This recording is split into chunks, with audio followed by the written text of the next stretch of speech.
I just this is sad. I just looked at the thermometer during the commercial break. I said 55 going into the break, and it dropped a degree. So we're going the wrong way. It seems sometimes. Not uncommon this time of year. Speaking of which, some of you, I felt it myself last night. I woke up at one point during the night and thought I was getting a cold breeze whipping through the house. It wasn't, but I mean, it just is starting to feel this. If you have not yet tested the furnace, you got to kick that on and make sure it's going to be running well before you actually get to the really, really cold weather.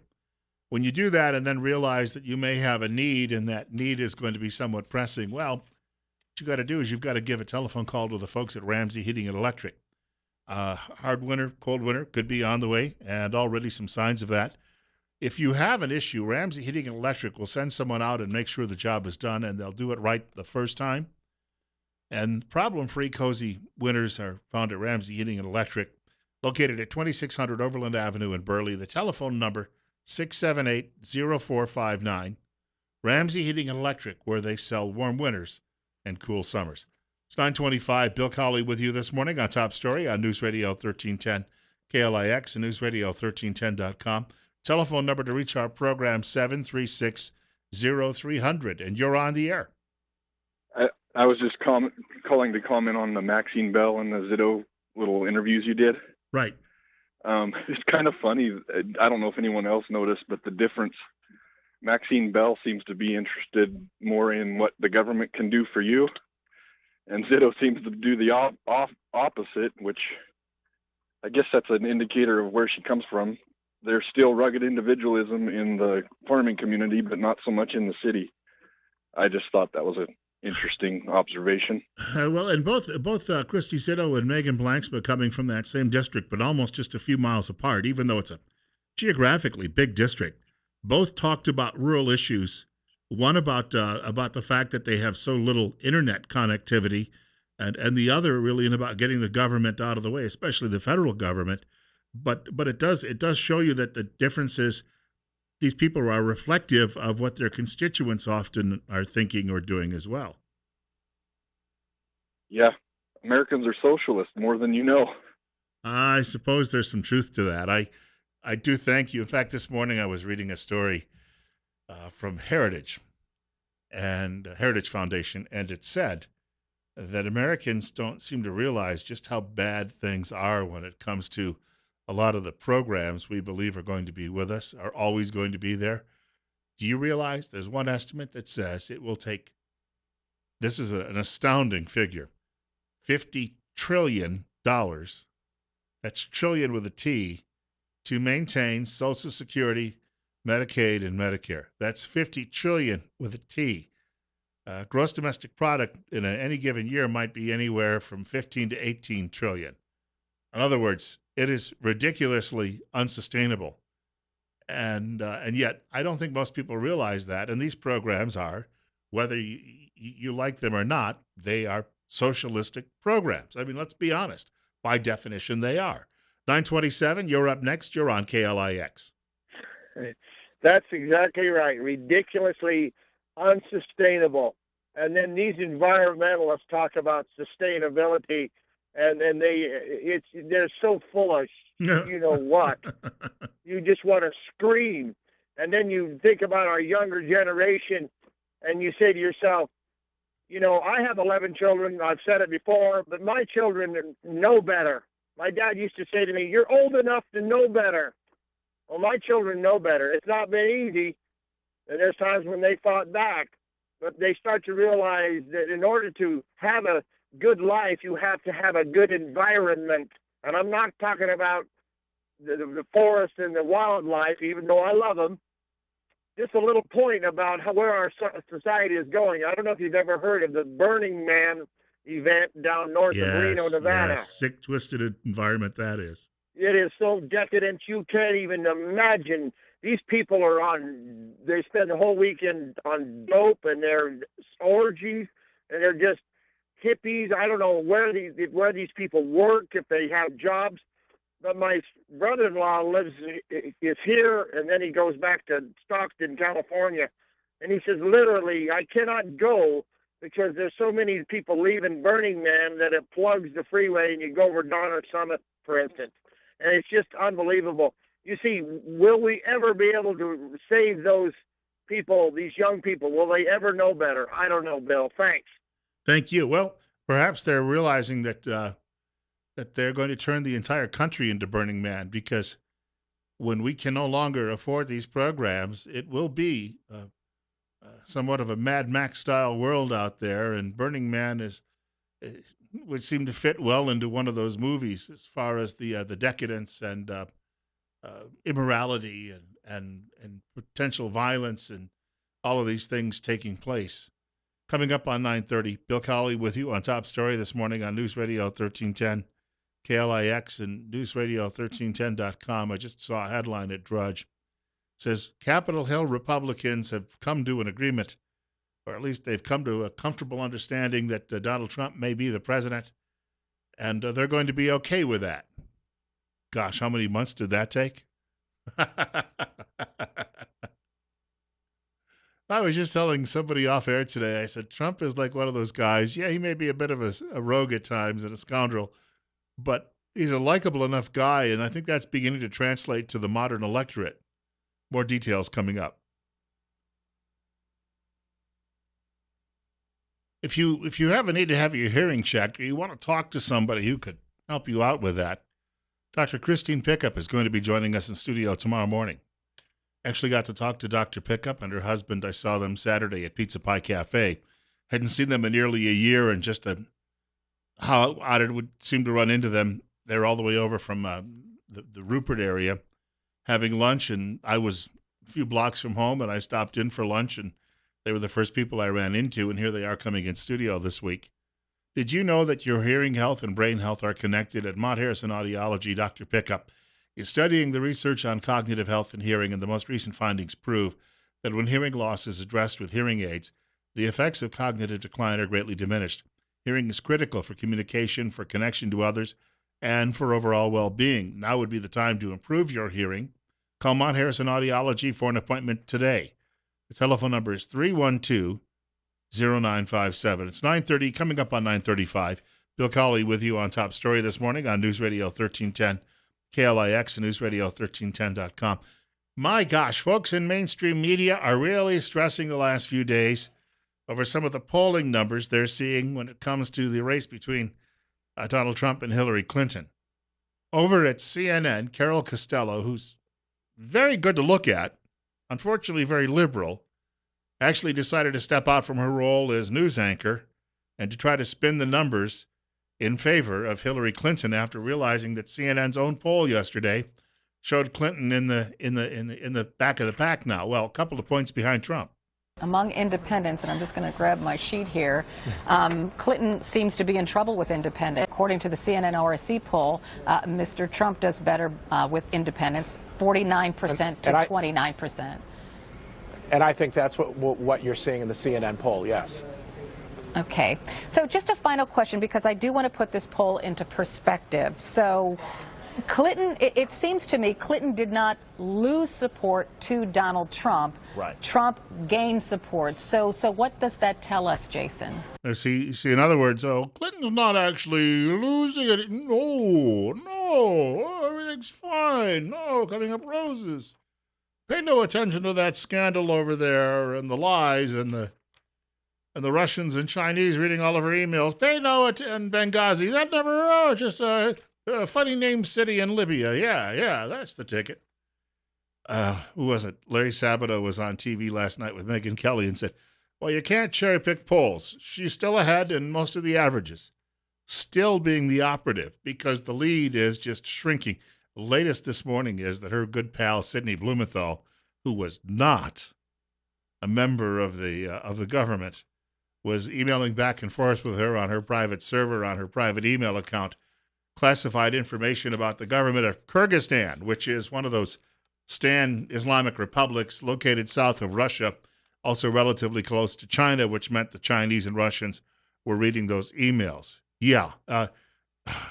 This is why her numbers are dropping, folks, because people are looking at this and saying, oy vey, how can you possibly vote for such an arch criminal? Well, I'll never do it again, she says. No, I mean, I did it because I felt it was expedient at the time, but I'll never sell my country down the river if you elect me president. Yes, indeed. This fight, by the way, from the Daily Caller. MSDNC shifted a recent national poll Tuesday showing Trump leading Hillary Clinton to reflect the 2012 electorate, which in effect would put Clinton ahead of Trump. In other words, if all of the minorities who showed up to vote for Barack Obama were to show up and vote for Hillary Clinton, yes, she would win, according to this poll that's been rejiggered by MSDNC. But the fact of the matter is, a great many of those people are not going to be showing up. And the writer says the 2012 electorate is essentially the goal for the Clinton campaign as she hopes to bring out large numbers of minorities to the actual polls.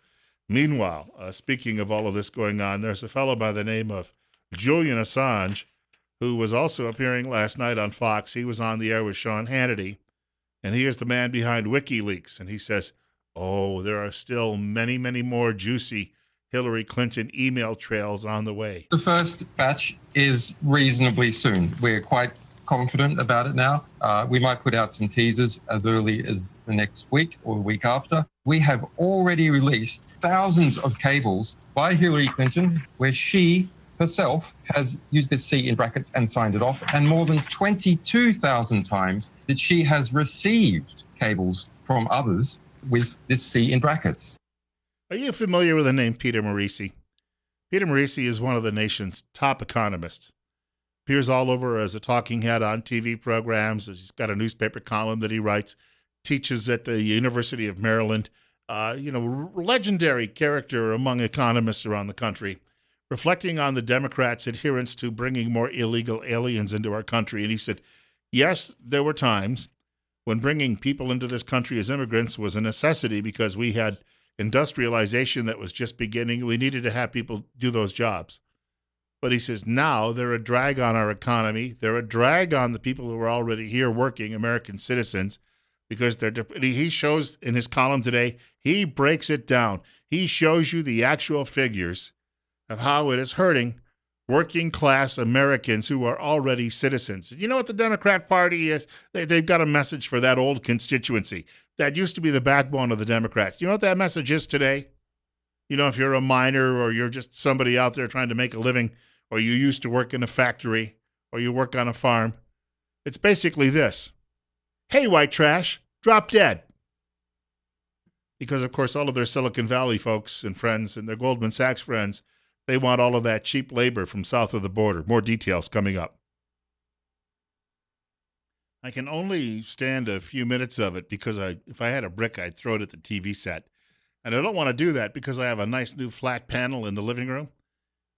However, I had to watch a few minutes because I try to find out what the opposition is up to before I come on the air. This morning I watched a few minutes of Morning Joe. The plagiarist, Mike Barnacle, who is a plagiarizing columnist for the Boston Globe, I believe it is, which used to be a co-owned newspaper of the New York Times.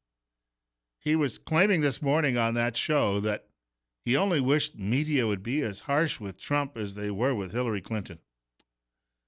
What? I mean, this is the perception of these people. He thinks that media is being mean to Hillary and giving Donald Trump a pass. What planet did he just return from? And this is, again, this is their mindset. I guess if you're a pipe-smoking communist plagiarist, this is pretty much how you view the world. But it's 9:45. Bill Colley with you on Top Story on News Radio 1310. KLIX and newsradio1310.com. And the show is named after Joe Scarborough, but Joe wasn't there today. His girlfriend, Mika Brzezinski, was. She, of course, is the daughter of the same man who gave away Iran to the Mad Mullahs back in the 1970s, the big new Brzezinski, when he was working for Jimmy Carter. So you know where she's coming from. And she was saying, yeah, the media isn't covering Donald Trump and Trump University, and he's a liar, and they're all going after my friend Hillary Clinton, and if only I could have her babies. These people are just so beyond the pale. Scarborough wasn't there today, as I say, and I wonder perhaps they told him to take the day off because this is what he had to say on air yesterday about the dump from the FBI when they dumped all the details about Hillary Clinton's interview Friday. And Scarborough decided to take on the FBI director, James Comey, because Comey did not recommend charges against Hillary Clinton. And after we saw the report, we're all left scratching our heads and wondering why not. The shoddy FBI investigation. And secondly, the fact that Jim Comey didn't have the nerve, he didn't have the guts, and I won't say what else he didn't have, to say, I'm not indicting her. Thank you. Instead, he holds a press conference and then tries to explain. It sounds like she's going to be indicted. And he says she's not indicted. Then they release notes? No. That's not how it's normally done. You either indict her or you don't indict her. I'm not and if you argue don't for less indict her, information. forever hold your peace. But I'm not going to argue for less information, especially for us in the press to say, oh, we don't want the FBI. I know, report. but I'd like to have every one of the FBI I know, but reports. we want everybody treated the same. I don't think Hillary Clinton was treated the same in the investigative part. I think they should have but treated her imagine- tougher. I think the story but I would be think worse. after- No, but just point, you're saying he didn't indict her, but to cover his Fatucci, he's Yeah. releasing all the. Your point is he's trying He's to have holding it a both press. ways. He's trying to have it both ways. Clinton said in that interview, she said, I didn't know that the C meant classified. Oh, come on. Folks, as I said yesterday, if she was Pinocchio, she'd be right now, she'd be able to tell us what the aroma of the moon was. That's how far her nose would be out there in outer space at this point. And yet, you still have liberals out there who will vote for her because those liberals want to marry horses, cows, and pigs and kill babies in the womb, and she'll allow that. 50% of America clearly are just as big a scoundrel as Hillary Clinton. And I have this today. Jason Russell, writing at the Washington Examiner. According to Consumer Affairs Research, states that voted for President Obama in the 2012 election have higher personal loan balances than states that voted for Mitt Romney. The writer says, since states tend to vote for the same party in back-to-back presidential elections, it's fair to say states that will likely vote for Hillary have more personal loan debt than those that will probably go for Trump. In other words, more laggards out there who think somebody else ought to pay off their debts, like college students who think it should be free. In other words, we should have everybody else pay for it. That's free. That's what that means to them. And here you have a quote. In government, Republicans have a reputation of being fiscally conservative, and the same may hold true when it comes to taking on personal debt. That from Kate Williams, Consumer Affairs Director of Research. So there you have it. It mentions this, by the way. Interestingly, the research also showed that states with fewer immigrants have more debt. Among the top 5 states with the highest personal loan balances, only one, Montana, has a foreign-born population in the single digits. Montana is a strange place. I mean, that's the state of Max Baucus and John Tester, and they've had some. Was it Governor Schweitzer? He was somewhat of a libertarian, maybe not. He claimed he was a Democrat, but yeah, they have some strange voting patterns over there. I think it's because the marijuana grows a lot higher out there in the middle of those mountain ranges. I have this as well. I mentioned this earlier. The FBI reports that Sidney Blumenthal, who was not a government worker but a close friend of the Clintons, there were 24 memos with Blumenthal that the FBI has identified as containing information currently classified as confidential. But one from April 23 of 2010 has been deemed to contain information that is secret, both when sent and currently. What are they talking about? Hillary Clinton, from her private server and her private email account, was emailing her buddy Sidney Blumenthal, who did not even work for the government. They were emailing back and forth at least 24 times, sharing confidential, classified, or top secret information. Why isn't this a bigger scandal than it already is? Why is it she still is running for office? Why is it she can walk into any room and hold her head up? Why has she not said, I'm stepping aside and letting Tim Kaine take over? Because she could not even get a security clearance if she was a regular human being. If you did that, you wouldn't be able to get one. And yet she's going to be, she claims Trump's dangerous with the U.S. military. She would be the commander-in-chief of that U.S. military. And she's already sold her country potentially down the river with state secrets being shared with many nefarious actors out there, including people such as the Chinese, who, as you know, didn't even provide the President of the United States with a red carpet during his recent visit there. I've got this today from the Wall Street Journal. It says Dems fume at Trump's outreach to blacks. Oh, this has really got the Democrat Party all upset because apparently Donald Trump, is a racist bigot, but he's been going to all of these black churches and he's getting a great reception and he's getting along with people because he's telling them, hey, wouldn't you like a job? Elect me and I'm going to see if I can't get you one. Unlike the Democrats out there who just say, here's some more food stamps. Remember who gave those to you. Oh, and by the way, here's another 40-ouncer. Have that too.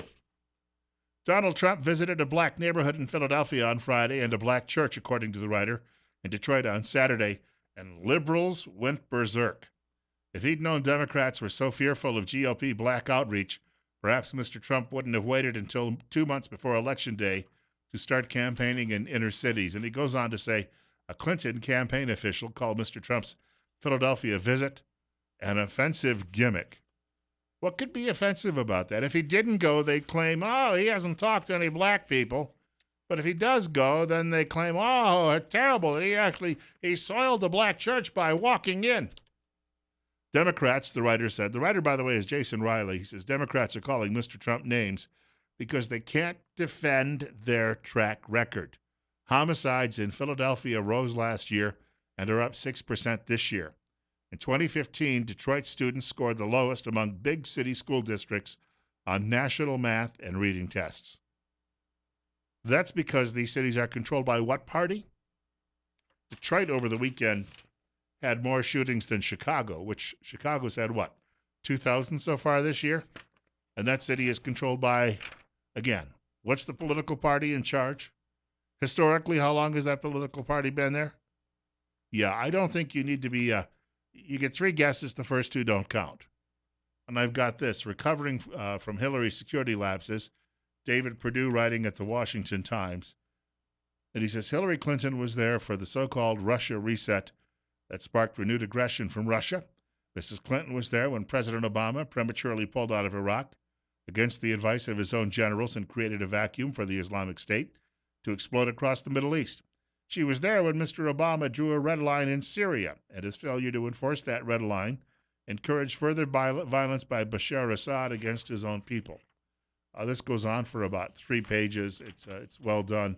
If you're not sure who David Perdue is, I believe he's from Georgia. He's a U.S. senator. But he's just outlining the fact that she was there when all of these bad decisions were made. If the President of the United States, and this shows you how little respect anybody has for him. First of all, he called ISIS the JV team, and then he said, I'm drawing a red line, and then he never honored the red line. It's just one bit of bluster out of Barack Obama. Again, he's more concerned about shutting down, fracking and coal mines and the like and putting you all out of work than he is about bad actors all over the globe. The reason the Chinese humiliated him over the weekend is because they know they've got nothing to fear from people like Barack Obama and Hillary Clinton, because they know they're fellow travelers, first of all. Number 2, they know that they're not going to stand up for America because Obama and Clinton don't like their own country. And when Obama was asked about Colin Kaepernick the other day, what did he say? Oh, you don't want to offend people in the military, but on the other hand, if I had a son, he'd look just like Colin Kaepernick, or something to that order. It's 9:55. Bill Cawley with you on Top Story on News Radio 1310, KLIX, and newsradio1310.com. John Tortorella is the coach of the U.S. hockey team that is going into the World Cup. We last won that tournament, I believe, in 1996, so don't hold your breath. But John Tortorella has already said that if his players, any of them think, well, hockey players are a different breed, obviously, but he said if his players, any of them think that they're going to sit when the Star-Spangled Banner is going to be played, they will then end up sitting on that bench for the entire game. They will not play. That's because they are there to play for the United States in this tournament, and they will not disrespect the anthem, the flag, or the people who have fought for it. That's a wonderful sentiment. It's long overdue. This Kaepernick story is 3 weeks old. Finally, someone else in the sports world says, enough, we're going to draw the line. We're not seeing it in the NFL, but we are seeing it elsewhere. And it's odd that in a game that was really a Canadian game adopted by Americans, that the coach of the American team is the one person saying this. But you're not hearing it in football, baseball, or basketball. It's not come up. Apparently, the coaches out there are so fearful of the players and the mainstream media, they don't dare stand up for the good old United States any longer. Coming up on the end of our program, hey, just a couple of quick notes. Tomorrow we will hear from Dr. Christine Pickup. She's scheduled to join us in studio. I believe we'll also have Ken Menzel from the Twin Falls County Sheriff's Department joining us. And we'll have at least a few more, if not the remaining interviews from the various folks who are running for political office that we ran into at the Twin Falls County Fair over the course of the weekend. In fact, I had a chance to speak to a couple of people who are running for offices related to either law enforcement or the judiciary. One of those being Grant Lopes, in fact, who we'll see in a few weeks in studio anyway, and you can have a chance to chat with him then. But also Robin Brody is in a runoff. She was the winner of a four-way primary for state Supreme Court. She was by 3 percentage points, I believe. She had the highest total, but she's in a runoff with the next highest candidate, and that was Mr. McKenzie, who was on the air with us a few months ago as well. But we'll have a conversation with Robin Brody coming up in the next couple of days. Also, Jack Johnson and Don Hall, who are the two candidates running as Republicans for Twin Falls County Commission. So look forward to that in the next couple of days. We'll have an opportunity to share some of that with you, and I do hope that you can also join us on Friday morning when we have Forrest Anderson back in studio with us, and we'll be talking once more about issues related to firearms, that is, firearm safety training, and perhaps just what you need. A lot of people out there who are stepping up to the plate and thinking it's time that they have to defend their home and hearth. And in order to do that, you have to find something that is comfortable, first of all, to the feel of your hands, but also makes sense for your own environment. So we'll talk a little bit more about that. God willing, if the creek don't rise, they'll allow me to come back and do this all over again tomorrow morning between 8 and 10 o'clock right here on News Radio 1310 KLIX and newsradio1310.com. Bill Colley with you. The Rush Limbaugh program coming up following the news at 10 o'clock from Fox. After Fox News at 1 o'clock this afternoon, it's Sean Hannity. Glenn Beck between 4 and 7, and after 7 o'clock tonight, Dave Ramsey. All of that coming up.